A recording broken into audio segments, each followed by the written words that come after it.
బెల్లం, తేనె రెండూ సహజమైన తీపి పదార్థాలు. అయితే ఈ రెండింట్లో ఏది ఆరోగ్యానికి మంచిది అన్న సందేహం ఎంతో మందిలో ఉంది. బెల్లం, తేనె రెండింటికి ప్రత్యేకమైన ప్రయోజనాలు ఉన్నాయి. తేనెలో యాంటీ ఆక్సిడెంట్లు అధికంగా ఉంటాయి. దీన్ని తీసుకోవడం వల్ల గొంతు నొప్పి, దగ్గు, చలి సమస్యలు తగ్గుతాయి. ప్రతిరోజు ఉదయం వేడి నీళ్లలో కొద్దిగా తేనె కలిపి తాగితే జీర్ణక్రియ సవ్యంగా సాగుతుంది. బరువు తగ్గడానికి కూడా ఇది సహాయపడుతుంది. దీన్ని తక్కువ తిన్నా కూడా చాలా ఎక్కువ తీపిదనం వస్తుంది. అయితే తేనెను మరిగించడం, వేడి చేయడం వంటివి చేయకూడదు. ఇక డయాబెటిస్ ఉన్నవారు తేనెను ఎంత తక్కువగా తింటే అంత ఆరోగ్యం. బెల్లం విషయానికి వస్తే ఇందులో ఐరన్, మెగ్నీషియం, పొటాషియం వంటి ఖనిజాలు ఉంటాయి.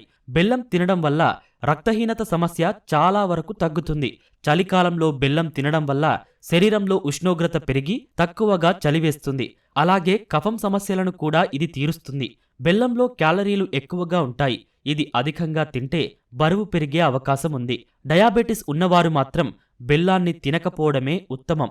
ఇప్పుడు ఈ రెండింట్లో ఉన్న పోషకాల గురించి తెలుసుకున్నారు కాబట్టి మీ అవసరాన్ని బట్టి ఏది తింటే ఆరోగ్యమో మీరే నిర్ణయించుకోండి.